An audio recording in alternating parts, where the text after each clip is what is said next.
Greetings from Redefined Church. I'm Joel Van Briggle, and I'm delighted you've chosen to be with us today. Redefined Church is a gathering of people from many different nations and various backgrounds who are exploring faith at the intersection of life, community, and mission. Our desire is that you sense that you belong. Whether you've been attending church for many years or you've never come to church before, we want you to know that you belong. If you'd like to speak with someone about furthering your journey and perhaps needing prayer, we want to connect with you. Drop us a message and we would love to connect with you to help you take next steps. You are also always welcome at our in-person gatherings at our Overijse campus and our Tervuren campus. Check our social media and website for all the details. We look forward to connecting with you. And now, today's message.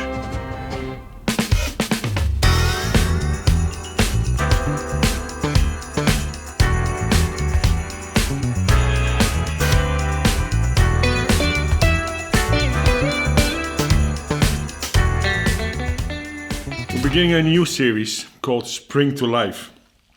Now, here, spring is around the corner. Probably 15 more days till spring officially starts, and then a little bit later we have the summertime, the time that changes, and where we spring forward in our time and have an extra hour of sleep. And all around us we see nature slowly starting to come back to life after it seems like everything has been dead for a while. See, a synonym for spring is to leap or jump. And it seems that nature is just taking this jump forward to jump back into life, back into a season of life. As a church, we are starting to look forward to Easter, which is our most important event on our calendar. It's an event where we remember and prepare ourselves for what happened in that city in Jerusalem 2,000 years ago. There was an event that took place just outside of Jerusalem on a lonely hill that changed the world and changed the destiny of billions of people. For them and for us, it was a jump into life. Not just the fact that Jesus died on a cross that day, but also that he rose from the dead 3 days later. The story we are going to focus on today is another story where somebody came back to life. And it's a weird story. And it seems like the story doesn't even really belong in the whole bigger story where it comes from. And we're going to go to 2 Kings, chapter 13. And it's a story about Elisha.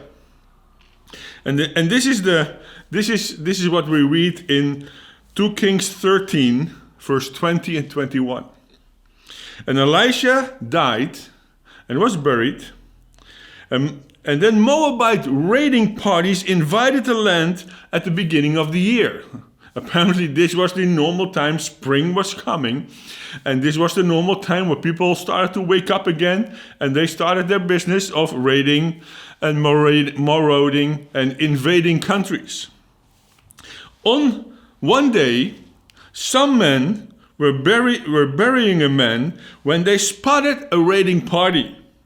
So they threw the dead man into Elisha's tomb, and when the body touched Elisha's bones, the dead man came to life and stood on his feet. It's a remarkable story which does not seem to fit in the rest of that whole story. It is a weird story. It almost seems like it is some kind of an afterthought that the writer put in. But what did it mean? And what does it mean for us? Does it have any meaning for us? Now we have to ask ourselves probably, who is Elisha? He was a prophet back in Israel. He was active in his work for about 60 years, and he lived 892 to 832 before Christ. And he was the well-known prophet Elijah was his mentor, his teacher. We remember Elijah because of the incredible thing that he did at Mount Carmel. Maybe you remember the story where the king Ahab was really promoting a religion that was against the religion of Israel, where there was idol worship. And he had all these priests worshiping the god Baal. And Elisha had enough of it. And he called Elijah, and he called all the people together at this Mount Carmel, where they had this altar, and both sides, the priest of Baal and Elijah, they had both a bull, they had fire, they had wood, they had an altar, but they were not supposed to put fire there. And you probably remember the story that the prophets of Baal did everything to do. They prayed, they danced, they did everything, but there was no fire. And then Elijah prayed, and fire came down, and and at one point all the priests of Baal were killed, and he then runs away. Because at one point after this all happened, he gets afraid for the wrath of Queen Jezebel. And when he's there, he's all depleted, he's exhausted, he is depressed, and he's hiding in a cave, and he's moaning to God that he is lonely. And God tells him to go out and to find Elisha. And Elisha was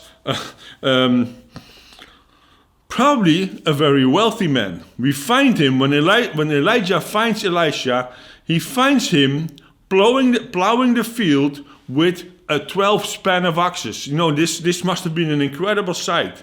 12 oxes in front of a plow, this guy behind it, managing all those oxes. He must have been an incredible man. He must have been very strong. The fact that he has 12 of those animals in front of his plow, he's probably very wealthy. And Elijah comes and puts his mantle on him, and he immediately drops everything, kills those cows, puts on a huge barbecue for the whole community, and leaves everything behind and follows Elijah.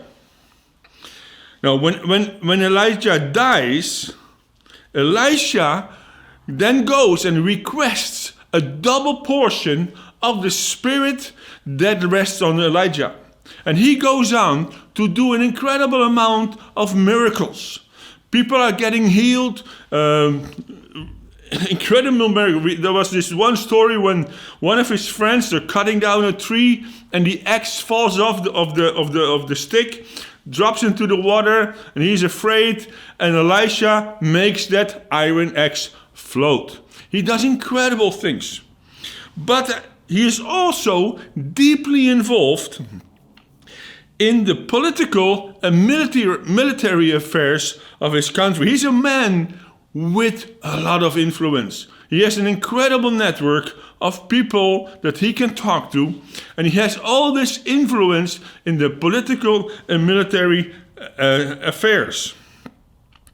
And he communes with kings and leaders on behalf of God, and in this way he shapes the course of Israel's history. Now, Elisha's name means God saves. And this is something that we see throughout his whole ministry, his whole time that he is working, that God saves. Now, when we come to 2 Kings 13, we are at the end of Elisha's life. He is old, he is sick, he is terminally sick, and the king is getting worried about the future. What is going to happen when Elisha is not there anymore?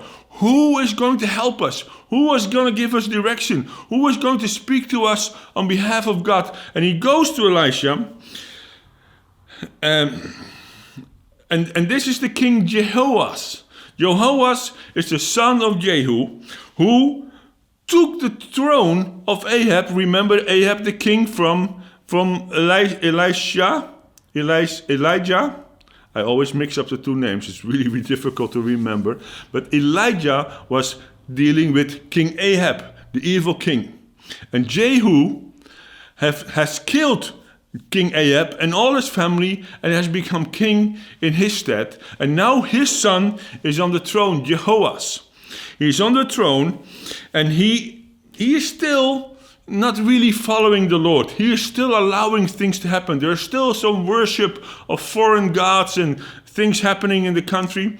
But he goes to Elisha because the land is still in turmoil. There is still, the king of Syria is attacking Israel, is making life very difficult, and Jehoash is worried, what is going to happen? So he goes to Elijah. Elisha is on his sickbed.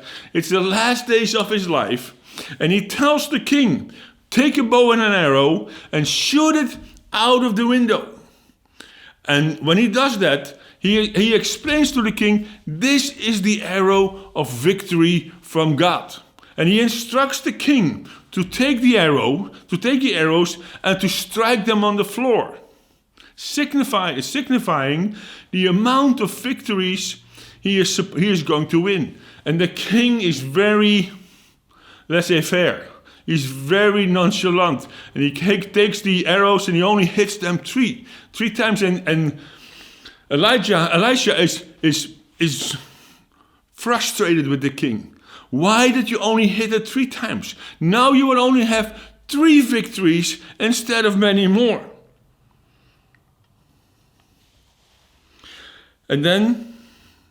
So remember, this is just a time of war. So at one point, Elisha is dead. He is buried. He is in the grave. And it seems that there is an end to the hope of Israel. Their inspirator, their advisor, their leader is not there anymore. A nation that has relied on his leadership and guidance is now on its own, but there's still war and conflict happening.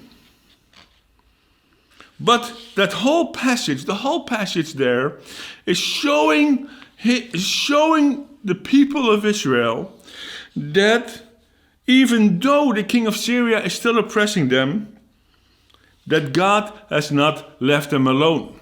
Listen what it says in verse 23. But the Lord, it says, had mercy on them and felt pity for them. He extended his favor to them because of the promise he had made to Abraham, Isaac, and Jacob. He has been unwilling to destroy them or remove them from his presence to this very day, the day that this was written. See, God shows compassion to them, even though they are not completely following the Lord, even though they're still allowing things to happen. That compassion is not based on their behavior, but it's based on an agreement that was made long ago. The agreement with Abraham, Isaac, and Jacob. See, the deliverance of the nation of Israel was a matter of grace. God is faithful to his word in every situation and every time.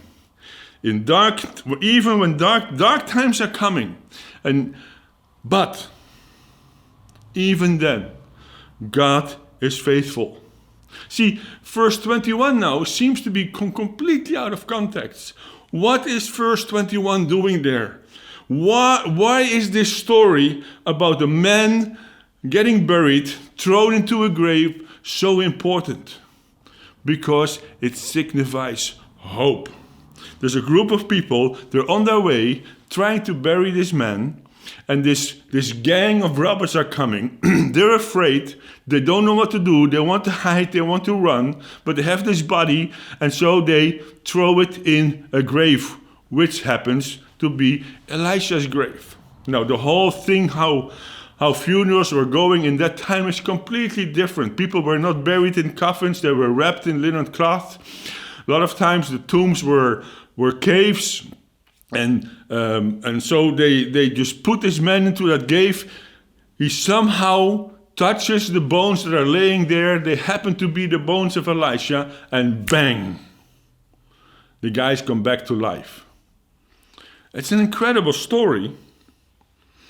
It's an unbelievable story that describes the resurrection power of God that is still available for the nation of Israel. See, God does not change.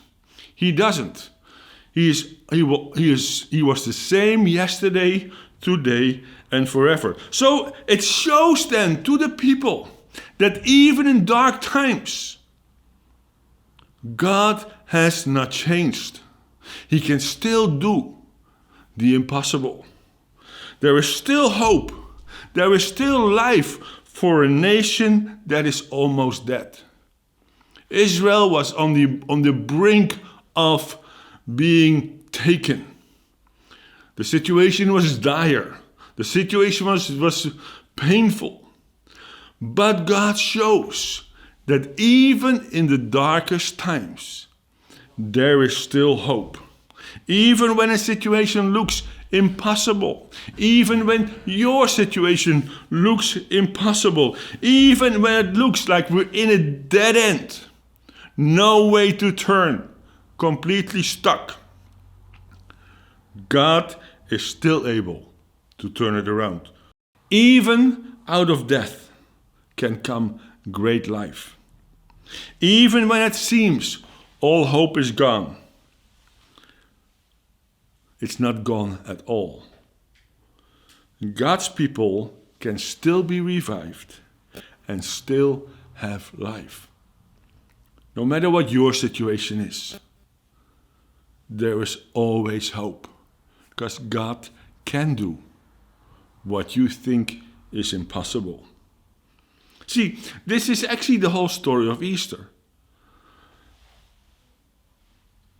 In Matthew 27, we read this story about Jesus, where he was hanged on the cross and he cried out in a loud voice and he gave up his spirit.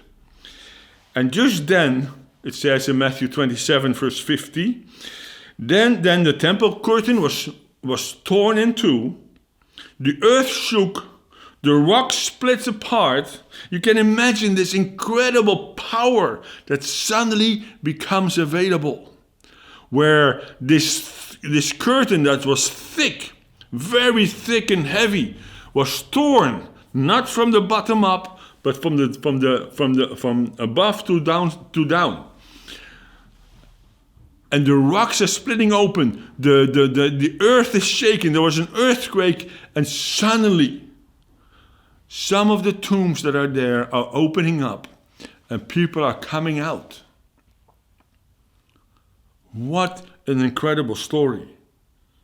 Why did this happen? What is God declaring? Jesus is going from death to life. And even you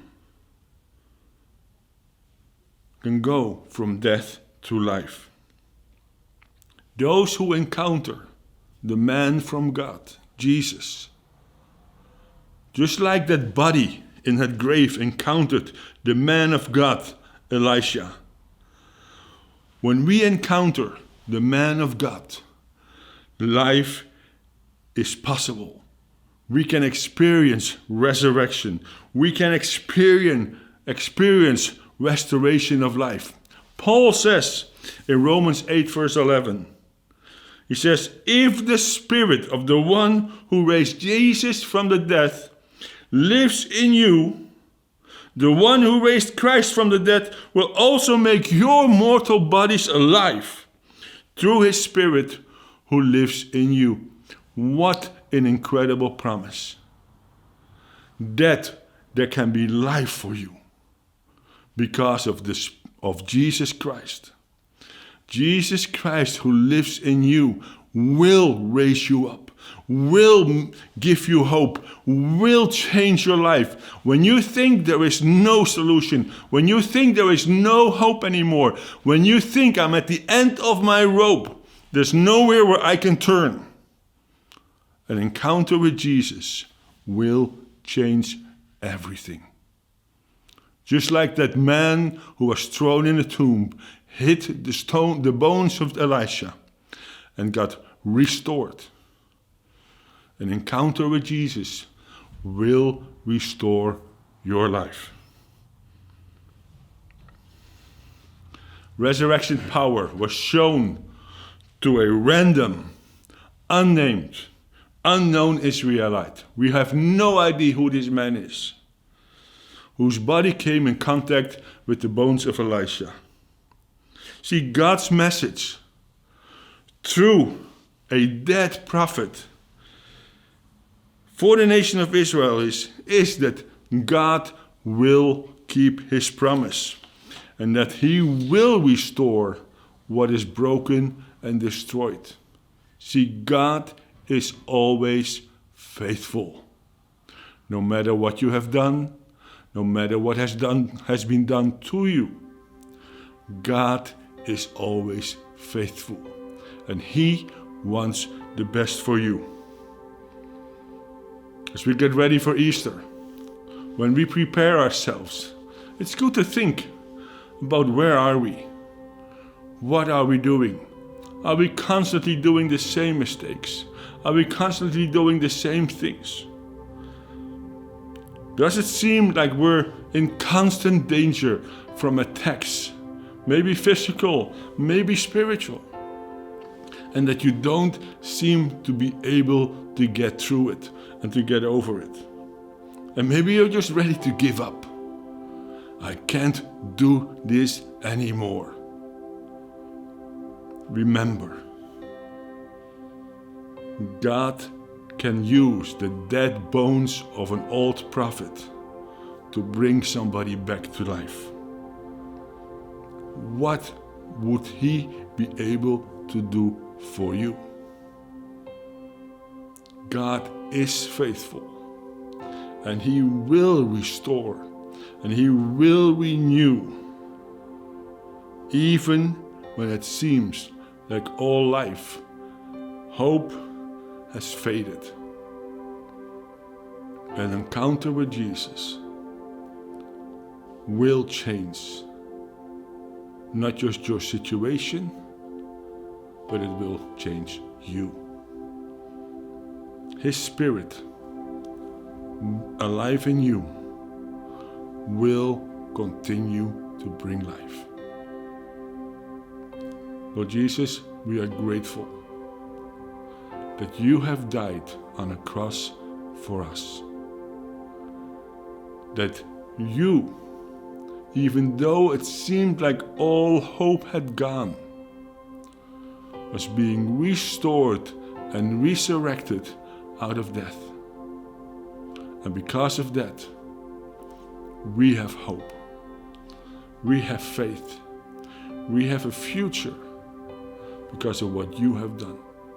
And Lord, here we are, with all our brokenness, with all our pain, with all our despair. And we say, I want to touch you. I want to be restored in the name of Jesus. Thank you, Father. Amen. Thank you so much for joining us here at Redefined Church. If you have any questions or want prayer, we encourage you to send us a private message. We would be happy to connect with you and to pray with you to help you in your faith journey. Make sure this week to get a hold of the Redefining Moments. You can find those on our website and on our Facebook page. It's a daily prayer and Bible reading guide designed to help you grow and in your walk with Jesus Christ. Make sure that you check out our website so that you can see everything that's happening and to be part of that here at Redefined Church. May God bless you, and we hope that you have an incredible week.